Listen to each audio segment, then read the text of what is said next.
প্রত্যেকে ভীষণ ভালো চরিত্র পেয়েছে। প্রত্যেক চরিত্র দারুণভাবে শুরু হয়, দারুণভাবে ক্লোজার পায়। মানে শুরু হচ্ছে একভাবে, ক্লোজার হচ্ছে আরেকভাবে। এই যে জার্নি, এই যে আর্ক, এটাকে এত বিউটিফুল দেখানো হয়েছে, দেখবার মতো। প্রতিটা চরিত্রের সঙ্গে আপনি সঙ্গে জুড়ে যাবেন এবং তার সঙ্গে সঙ্গে প্রত্যেকে এত ভালো অভিনয় করেছেন, মানে আপনি কাকে ছেড়ে কাকে বলবেন। ছবিটার মধ্যে অনেক কিছু সুন্দর সুন্দর মোমেন্টস আছে। হ্যালো এভরিওয়ান, আমি সৌভিক, ওয়েলকাম টু সিনেগানি। আর এখন এই ভিডিওতে রিভিউ করব বাংলাদেশের নতুন সিনেমা বনলতা এক্সপ্রেস। ছবিটা এখন স্ট্রিম করে গেছে হইচইতে, ডিরেক্টেড বাই তানিম নূর, যিনি এর আগে উৎসব সিনেমা বানিয়েছেন এবং সেটা একটা ভীষণ ভালো সিনেমা ছিল। এবারে এই ছবিটা কীরকম হলো, ছবিটা আমার কীরকম লাগলো। বনলতা এক্সপ্রেস এই ছবিটা হুমায়ুন আহমেদের লেখা উপন্যাস কিছুক্ষণ অবলম্বনে নির্মিত। এবারে যেহেতু আমি নভেলটা পড়িনি, তাই আমি এই ভিডিওর মধ্যে কোনো রকম কম্পারিজন করতে পারবো না। যারা নভেলটি পড়েছেন এবং যারা একই সঙ্গে সিনেমাটি দেখেছেন, তারা প্লিজ আমাকে কমেন্টে জানাবেন যে এই সিনেমাটা নভেলটার থেকে কতটা ফেথফুল অ্যাডাপশন হয়েছে। আমি এই ভিডিওর মধ্যে শুধুমাত্র সিনেমাটা স্ট্যান্ডঅ্যালোন সিনেমা হিসেবে আমার কীরকম লেগেছে এটা আপনার শেয়ার করবো। Let's start. তো এখানে যেটা আমরা দেখতেছি গল্প, সেটা হচ্ছে যে একটা ট্রেন যেটার নাম হচ্ছে বনলতা এক্সপ্রেস, অনেক প্যাসেঞ্জার, নানা রকম চরিত্র, তাদের নানা রকম দিক, চড়াই উতরাই, জীবনে চাওয়া পাওয়া, আশা ভরসা নিরাশা, স্বপ্ন হতাশা, সব কিছু নিয়ে হচ্ছে এই ট্রেন জার্নি ছবির গল্প। বাকি আপনাকে জানতে হলে আপনাকে সিনেমাটা হইচইতে গিয়ে দেখে নিতে হবে। ছবির মধ্যে আমার জন্যে অনেক কিছু ভালো দিক রয়েছে এবং কিছু ইস্যুস বা কিছু ইমপ্রুভমেন্ট এরিয়া রয়েছে। তো কী কী ভালো দিক রয়েছে? প্রথম কথা হচ্ছে ছবিটার মধ্যে কাস্টিং। চঞ্চল চৌধুরী, মোশাররফ করিম, শ্যামল মলা, জাকিয়া বাড়ি মমো, শরীফুল রাজ, সাবিলা নূর, একটা ছোট্ট চরিত্রে ইন্তেখাব দিনার, এত দারুণ কাস্টিং। প্রত্যেকে ভীষণ ভালো চরিত্র পেয়েছে। প্রত্যেক চরিত্র দারুণভাবে শুরু হয়, দারুণভাবে ক্লোজার পায়। মানে শুরু হচ্ছে একভাবে, ক্লোজার হচ্ছে আরেকভাবে। এই যে জার্নি, এই যে আর্ক, এটাকে এত বিউটিফুল দেখানো হয়েছে, দেখবার মতো। প্রতিটা চরিত্রের সঙ্গে আপনি সঙ্গে জুড়ে যাবেন এবং তার সঙ্গে সঙ্গে প্রত্যেকে এত ভালো অভিনয় করেছেন, মানে আপনি কাকে ছেড়ে কাকে বলবেন। ছবিটার মধ্যে অনেক কিছু সুন্দর সুন্দর মোমেন্টস আছে।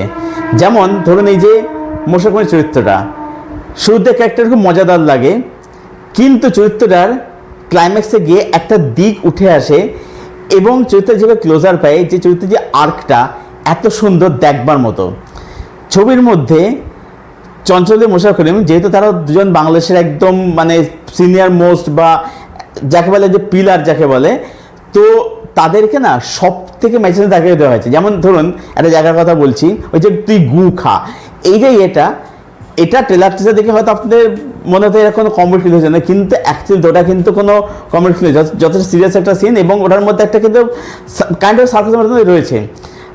আরেক জায়গা থেকে যখন দুজন কথা বলে রেল লাইনের ধারে দাঁড়িয়ে, ওই জায়গাটা দেখবেন, দুজনের প্রফেশনে দেখবেন কনভারসেশন, সেখান থেকে জীবন বোধ নিয়ে কথা বলে, স্বপ্নে যে কনভারসেশনটা তাদেরকে দেওয়া হয়েছে।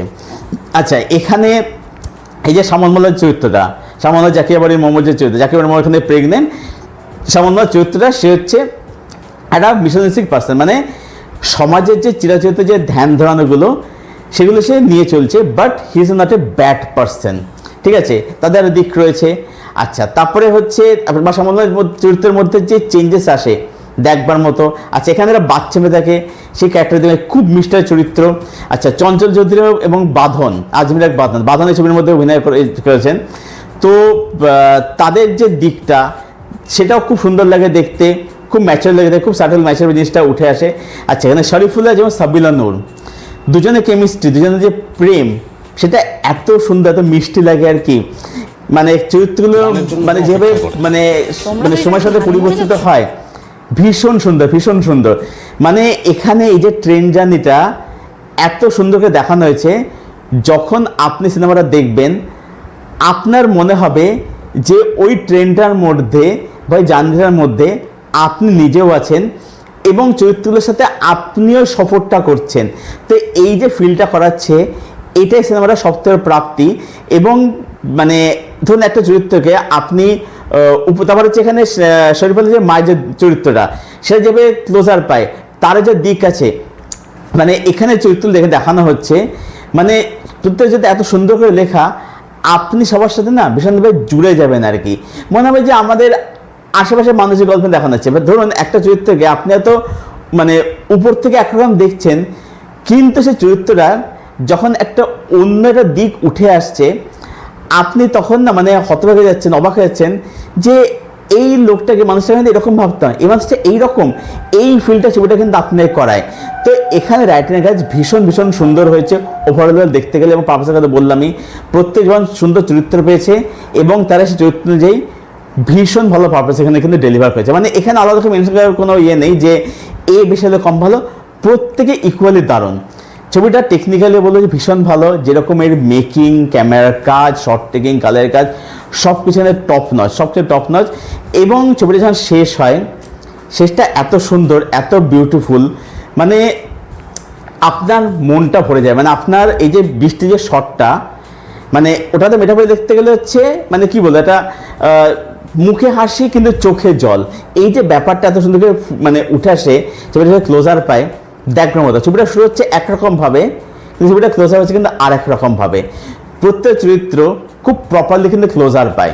তো ছবিটার মধ্যে এইগুলো ছিল হচ্ছে পজিটিভ দিক। এবারে আসবো ছবির মধ্যে কিছু ইস্যুস বা কিছু ইমপ্রুভমেন্ট এরিয়া নিয়ে। এই ছবিটা একটা পর্যায়ে এসে, মিড পোর্শন এসে, এটাই পার্সোনাল ফিল করেছে, তাই বলছি যে ছবিটা মনে হয় যে এইবার যেন একটু ড্রপ খাবে, এবার যেন ড্রপ খাচ্ছে। কিছু বিষয়পত্র যেন একটু একঘেয়ে লাগছে, কিন্তু বিশ্বাস করুন এই ফিলটা খুব স্বল্প সময় যেন থাকে, তাও সেটা যেভাবে আপ নিয়ে নেয়, যেভাবে সেটা আবার উপরে পিক আপটা নেয়, এটা কিন্তু সত্যি দেখবার মতো। তখন কিন্তু এই নেগেটিভগুলো মনে কিন্তু হয় না, ইস্যুগুলো মনে কিন্তু হয় না। তবে একটা কথা বলবো যে এই যে রেলের যে কর্মচারীর দিকগুলো দেখানো হচ্ছে, আমার মনে হয় যে এইগুলো না রাখলেও পারতো। এবার আমি জানি নভেলটার মধ্যে এই ব্যাপারগুলো ছিল কি ছিল না, যদি থেকে থাকে তো আমার মনে হয় সেটা সিনেমাটিক লিবার্টির জন্য সেটাকে বাদ দেওয়া যেতে পারতো, ওইটা না রাখলেও পারতো। তো এইটা ইস্যু বলে মনে হয়েছে। বাট ওই যে বললাম যে ছবিটা যেভাবে ক্লোজ হয়ে যায়, ছবিটা শেষ হয়, তখন কিন্তু এই যে ছোটো ছোটো নেগেটিভ দিক বা এই যে ইস্যুগুলো তখন কিন্তু আর মনে থাকে না। ওভারঅলে বলবো যে বনলতা এক্সপ্রেস এই ছবিটা আমার এক কথায় ভীষণ সুন্দর, ভীষণ ভালো, মন ভালো করার সিনেমা, খুব মিষ্টি একটা সিনেমা।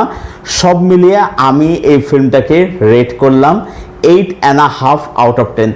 আমি এই ছবিটা প্রত্যেকে দেখার জন্য হাইলি রেকমেন্ড করি। ছবিটা প্রত্যেকে আপনারা দেখুন, ফ্যামিলি দেখুন, খুব সুন্দর পরিচ্ছন্ন একটা সিনেমা, ভীষণ ভালো একটা সিনেমা, দেখবার মতো একটা সিনেমা। তো এটাই ছিল আমার রিভিউ বনলতা এক্সপ্রেস এই ছবিটাকে কেন্দ্র করে। যারা ছবিটা এখনও পর্যন্ত দেখেননি, হইচইতে যান, দেখুন, দেখে জানাবেন ছবিটা আপনাদের কীরকম লাগলো। আর ছবি যারা অলরেডি দেখে ফেলেছেন, আপনাদের কি ওপিনিয়ন সেটা অবশ্যই জানাবেন কমেন্ট করে। আপনাদের কমেন্টের উত্তর আমি অবশ্যই দেব। আর এই ভিডিওটা ভালো লেগে থাকলে এটাকে অবশ্যই লাইক করবেন, শেয়ার করবেন, চ্যানেলটাকে অবশ্যই সাবস্ক্রাইব করবেন। চলুন ভিডিও এখানেই শেষ করছি, দেখা হচ্ছে আপনাদের সঙ্গে পরের ভিডিওতে। Till then stay best, stay healthy, keep watching good content.